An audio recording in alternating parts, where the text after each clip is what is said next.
नमस्कार मंडळी, लोकसंग्रहमध्ये पुन्हा तुमचं स्वागत आहे. मंडळी, रात्री एक न्यूज आली. सोनम वांगचुक यांनी रात्री उपोषण सोडलं, ते देखील भाजपाच्या काही मंत्र्यांच्या हाताने आणि जे पी नड्डा यांच्या हाताने त्यांचं आंदोलन हे स्थगित झालेलं आहे. मग आता जंतर मंतरवरचं जे आंदोलन आहे ते आता तिथून उठणार का? त्या आंदोलन शांत होणार का? असं बिलकुल नाही, कारण सोनम वांगचुक आणि विद्यार्थ्यांचा काहीही संबंध नाही. कारण सोनम वांगचुक हे जे आंदोलन करत होते ते विद्यार्थ्यांसाठी नसून त्यांच्या स्वतःच्या भविष्यासाठी ते आंदोलन करत होते. आणि हे जे आंदोलन आहे हे खरोखरच विद्यार्थ्यांचं आहे का, असं जर तुम्हाला वाटत असेल हे विद्यार्थ्यांचं आंदोलन आहे, तर एकदा हा व्हिडिओ तुम्ही बघा. नमस्कार भाइयों, आपने मेरी वीडियो देखी होगी। यह वीडियो कल 22 जुलाई दोपहर 4 बजे की है। मैं और मेरे दो मित्र हम सीपी स्थित प्राचीन हनुमान मंदिर दर्शन के लिए गए थे। वहाँ हम दर्शन करने के बाद हमने विचार किया कि हम जंतर मंतर प्रोटेस्ट में चलते हैं और देखते हैं वहाँ क्या हो रहा है। वहाँ पे पहुंचने के बाद प्रोटेस्ट देख रहे थे, तभी हमारे पास कुछ लोग आए और मेरे भगवा कपड़े को लेकर टिप्पणी करने लगे और कहने लगे कि आप यहाँ क्यों आए हो। इसी बात को लेकर मेरे साथ राजन भाई थे, वो मेरे डिफेंड में आए और उन्होंने बोला कि क्या ये भगवा कपड़ा पहन के यहाँ नहीं आ सकते। तो इस बात को लेकर उनके बीच गुस्से का माहौल बन गया और उन लोगों ने हमारे साथ अभद्र व्यवहार किया, अभद्र बातें की और हमें बोतलों से मारा गया, हमें वहां से भगा दिया गया। मेरा आपसे पूछना यही है, क्या मैं वहां किसी पार्टी को सपोर्ट करने गया था? क्या मैं भगवा कपड़ा पहन के कहीं जा नहीं सकता? मेरा आपसे पूछना सिर्फ यही है।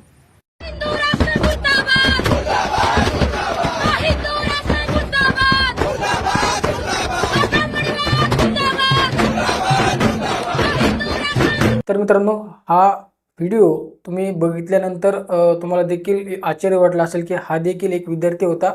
तो तिथे आंदोलन बघण्यासाठी गेला होता आणि फक्त त्याच्या अंगावरती भगवे कपडे होते म्हणून त्याला तिथून हुसकावून लावलं. तो त्याचा जीव वाचून तिथून निघून गेला. तिथे मीडियावाल्यांना मारलं, गोदी मीडिया असा देखील तिथे उल्लेख केला. भरपूर अशा तिथे काही घटना घडल्या ते आपण तुम्हाला या स्क्रीनवर व्हिडिओ दाखवू शकत नाही.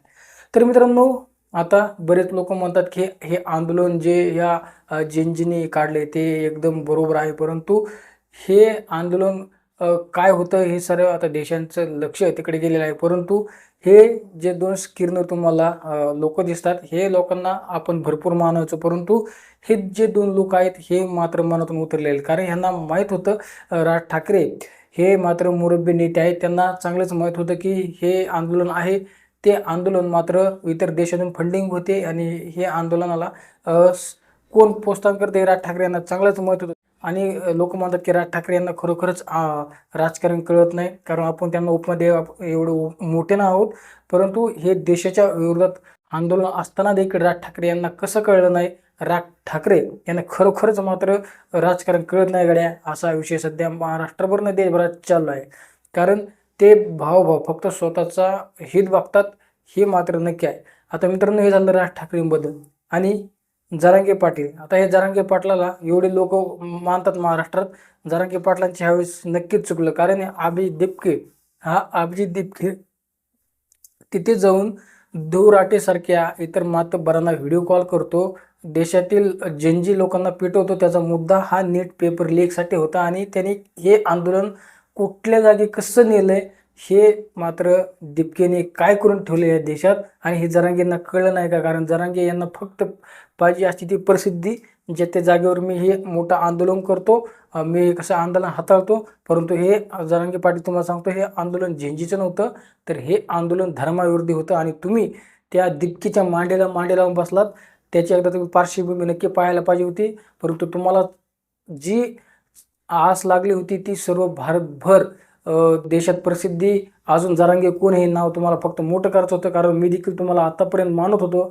परंतु ज्यावेळेस तुम्ही ह्या दिपकेच्या मांडीला लावून बसले त्यावेळेस मात्र हे कुठेतरी खटकले. कारण तुम्ही जर फक्त महाराष्ट्रापुरतंच जर आंदोलन अजून उभा केलं असतं तर तुम्हाला नक्कीच महाराष्ट्रभरातून पाठिंबा मिळाला असता. आणि तुम्ही सांगतात माझ्या मागं मराठी कोणी नाही सध्या राहिलं, कारण हे लढाई कुठल्या नीट पेपर फुटीची नाही, ही धर्माची लढाई आहे. तिथे पिझ्झे 2-2 हजार हे पाकिस्तानहून येतात, ऑर्डर करतात. USA अमेरिकासारखे लोक त्या आंदोलनाला पाठिंबा देतात. तिथे मात्र स्त्रियांची आबरू काढली जाते, इंडियन आर्मीला शिव्या दिल्या जातात. अशा ठिकाणी जरांगे तुम्ही गेलात, तुमचं खरोखरच चुकलं. कारण तुम्हाला जो मानणारा वर्ग आहे ते तुम्ही हाताने घालून टाकलाय आणि आमच्यासारखे लोक सगळे तुमच्यासारखे आवाज उठवतात, ते मात्र नक्की तुमचा आवाज सध्या पुढे घेऊन जाण्याचं काम होतं, तो मात्र नक्कीच आम्हाला देखील हे तुमचं काही आवडलं नाही यावेळेस. जरांगे पाटील आणि राज ठाकरे, खरोखर तुम्ही उचकले, कारण हे आंदोलन विद्यार्थ्यांचं नसून हे आंदोलन देश करणाऱ्या तुकडे गँगचं आहे. आणि आपण याच्यावरती काय बोललो तर लगेच लोक म्हणतात हे भाजपाची पिल्लू आहे.